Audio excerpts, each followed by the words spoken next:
bottles in this bitch, 100 models in this bitch. We gon' party like we won the fucking lotto in this bitch. Living reckless, yeah, we know your crew can't hang. We in the section, throwing up them hundreds like it's change. SIMBA, back at it, I'm down in the fifth. I bought the whole shit, making moves, I'm out of the trench. Got out of LA, West Coast, where I represent. It's me, SimbaTv. Bang! What is good, YouTube fam? It's your boy Simba back here again with another reaction video for you guys today. For today's reaction video, we got top 10 best big mouth characters. So without further ado, I can't wait to jump up in it, man. Let's get it. These characters reminded us how awkward growing up can be. Hey everyone, I'm Rebecca and welcome to Watch Mojo.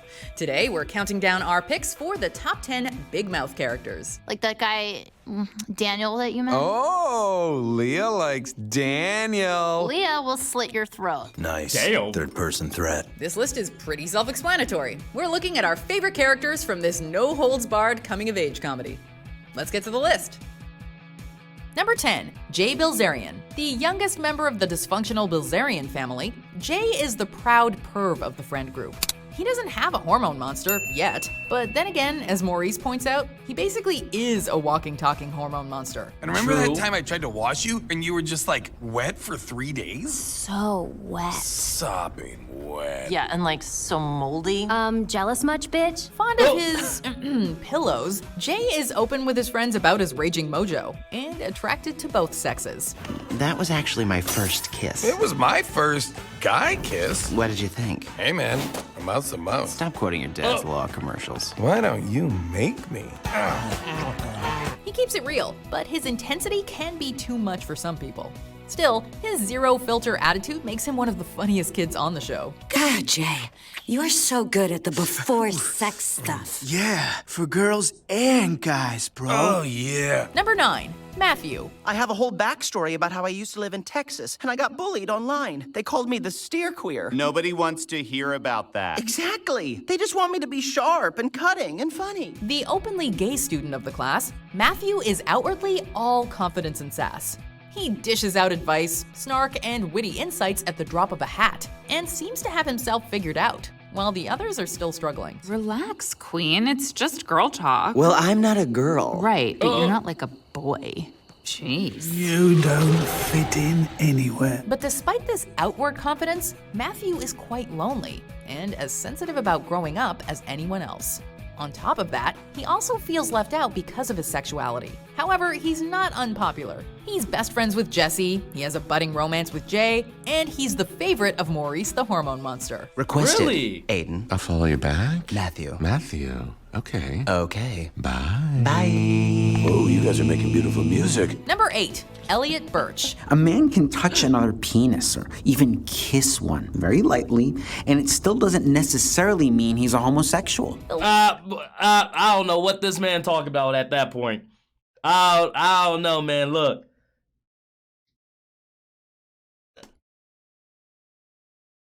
I don't know what you talking about, bro, but I don't agree with that. Loving and supportive father of Nick, Leah, and Judd, Elliot Birch is almost too perfect.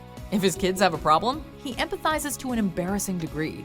If they act out, he encourages them to be themselves. Nothing is off limits. He isn't shy about his emotions and frequently expresses how much he loves his family. Hold my soft, moist hand while this crustacean slices open my scrotum. Ooh. I love you, Nikki. I love you too, Dad. The contrast between Elliot and his wife Diane and their kids, who run the spectrum from normal to borderline psychopath, makes for a hilarious family dynamic, avoiding the usual trope of the judgmental or fretful sitcom parents. Mom. And you may, like me, never have a very big penis. Number 7, Nick Birch. What are you doing? Oh my god. Hi. Hi. Don't look. Of course, I'm not looking at all. The titular big mouth, Nick is a bit of a late bloomer. I'm a big hairy beast. Well, at least you can grow hair. I'm like a Tic Tac with shoes. Anxious about all the things that go with puberty, including his height and whether or not he's growing up fast enough, he always feels a step behind his friend Andrew, who got his hormone monster before him. Nick, why are we talking about anything other than you touching Gina's boobie? Oh, I don't know if I should tell them about that. What? It's awesome news! Constantly struggling to figure himself out, he went through a number of hormone monsters, including the geriatric geriatric Rick and the utterly naive and immature Tyler before finally getting Connie, the hormone monstress. However it happened, and you know, it's still new. Sure. It can be hard. Come on, it's not that hard. Despite his insecurities, he's a good friend with a level, if big, head on his shoulders. You mean like the assistant manager at a bowling alley? That's what I look like? Yeah, you really do. Number 6, Missy Foreman Greenwald. Oh, Nathan Fillion. I want to spend the rest of my life with you, solving space crimes, doing homework, and listening to Wait, Wait, Don't Tell Me. But first, let's dance the merengue. Missy is also something of a late bloomer. While she's smart, articulate, and self-assured, she has a real streak of self-loathing. You okay over there, Missy? This book is really good. It's called The Rock of Gibraltar. It won the Gerson Prize for Historical Fiction. You should read it for Gustavo alone. Her tendency to overthink leads her to withdraw from her friends as she starts to question what she enjoys and makes her feel ashamed of everything about herself, from her body and her sexuality to her outspokenness. You killed him. What? Poor Wiggle. Wiggles? Humped to death by a filthy little masturbator. No, I thought it was just worm dancing. Her hippie parents don't seem to understand how she She can become said worm depressed, or dancing. that she isn't always the idealistic, uber-mature vision of her that they see. Ultimately a nerd with a big heart, her unwavering moral compass makes her one of the most endearing characters on the show. Just because these women are okay with their gross bodies doesn't mean you get to be. Get a grip. Number 5, Jessie Glazer. Jessie seems to have it all together. She's friends with basically everyone, she's considered attractive by her peers, and she's got a smart sense of humor. However, things are not well at home, and underneath, she's a mess. How's it going? How's it going? Let me see. This bitch had an affair and then put you in the basement? It's going bad. It's going fine. Cool. Her parents' constant fighting and their impending divorce have triggered a lot of issues for her, including depression and acting out. For example, by shoplifting and experimenting with drugs. Fortunately for her, she has one of the best hormone monstresses in the business to help her combat the emotional storms. Now let's fling ourselves onto the bed and cry so hard no sound comes out. Man. Wry and tough, Jessie is a good kid at heart, and there's a reason why she's so popular. Whoa. I've never noticed how cool your house is before, Missy. Yeah. Monica, what is this hypnotic music that's like giving me life right now? Number 4, Andrew Glauberman. The first of the gang to hit puberty and get assigned a hormone monster, Andrew is an icebreaker for his friends, going through the mystifying changes they can't quite understand. Something of an unexpected hit with the ladies, Andrew is constantly trying to balance his crushes with the confusion of what it means to grow up. Unfortunately, he doesn't exactly have the best role models at home, with an overly fretful mother and an overbearing and intensely critical father. No, that's it. I think that's it. I think 3. Yeah, I like 3 people. Andrew, did this talk help? I guess. Good. I'm gonna go lie down on the floor in the den and open mail. Andrew's tendency Oh to my internalize goodness. the negative family input has caused him to lash out. Hopefully, Nick and his other friends can help to set him right before it's too late. Jeez. That is some weird-ass toxic masculinity. Number 3, Coach Steve. I call it the brush. Okay. Because it's one brush I use for all my parts. My head, my teeth, my peanut. Your peanut. And my asshole. Jesus in my vagina. That whole sweet. Wait a minute. That whole little 30 seconds there just threw me off. This man said he's using the brush for his butthole, his butt hair. And then this man said, Jesus in my vagina. You are a male, sir. I'm very confused here. Huh? Because it's one brush I use for all my parts. My head, my teeth, my peanut. Your peanut. And my asshole. Jesus in my vagina. That poor brush. Despite all the troubles the kids have growing up, Coach Steve is a living cautionary tale of why going through those growing pains is so important. No way! Let's put aside for just a moment that you are our sex ed teacher. Yeah, guy. Coach Steve, have you ever had sex? What? Of course not. I'm not a mommy or a daddy. Not that we don't love this stunted in adolescence weirdo. The naive man-child does his best to guide the kids through this confusing patch of their lives.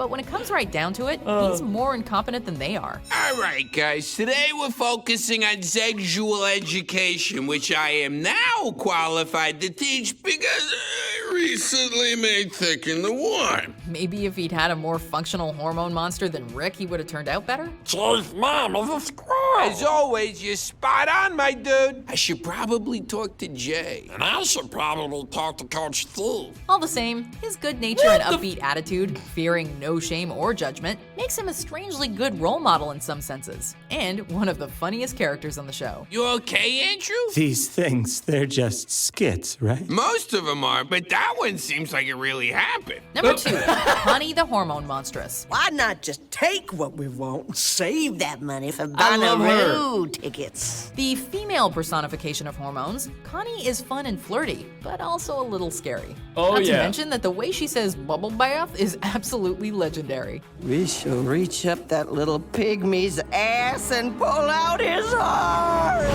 His ass heart! First, Jessie's full-time hormone monstrous, and then Missy and Nick's, she oozes confidence, a sense of glamour, and the occasional sob fest by the bucketful. In equal measure witty, passionate, and forthright, she's every bit a match for her male counterpart Maurice, and apparently smells a heck of a lot better too, which isn't exactly a surprise. Why do you smell so good? Because I don't use deodorant and I only take bubble baths. Am I the only one who thought that John Hamm as Scallops was a great character? Or the talking pubes, maybe? Some of my favorites are actually on the honorable mentions of this list, so let's check those out and then we will get to our fairly obvious number 1 pick. You up here for some advice? You know, sometimes it feels like you're the only one I can turn to. I get it. The living don't always have all the answers. Yeah. Lucky for you, I'm trapped between two realms. Hey guys, me and Gina are co-hosting a Valentine's Day fiesta tonight at my mom's condo. For the record, it's not my party. Damn it! There comes a time in every man's life when he must choose between his wife and guaranteed automatic diarrhea. It'll be our secret. No one has to know. I would know. And so would my wife, because of the relentless fecal explosion. Who are you? Who am I? Andrew. I'm the shame wizard, of course. The shame wizard? The shame wizard! Oh. Yes, Andrew, and I've been waiting for you. No. Don't sit with the kid with the rolly backpack. He can't read social cues. Hi, you're looking at me. How tall are you? There's a monster next to you. Hey, what's up, Caleb? Before we continue, be sure to subscribe to our channel and ring the bell to get notified about our latest videos. You have the option to be notified for occasional videos or all of them. If you're on your phone, make sure you go into your settings and switch on notifications.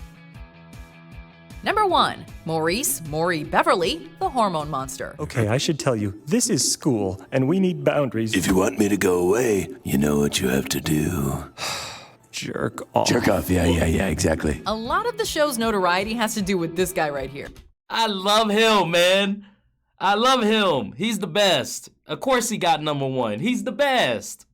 Maurice is every crass, perverted, uncontrollable, raging hormone on the planet rolled into one character. What did you think about the Garrison Keeler part? Was that too far? That part made me uncomfortable. Yeah, at the time it seemed funny. No, and I like f***ed up stuff like that. You know, Netflix insisted on it. Really? Like Connie, he frequently likes to leap out at his clients at the most embarrassing or sudden moments. Oh, Missy, why did you break up with us? God damn it!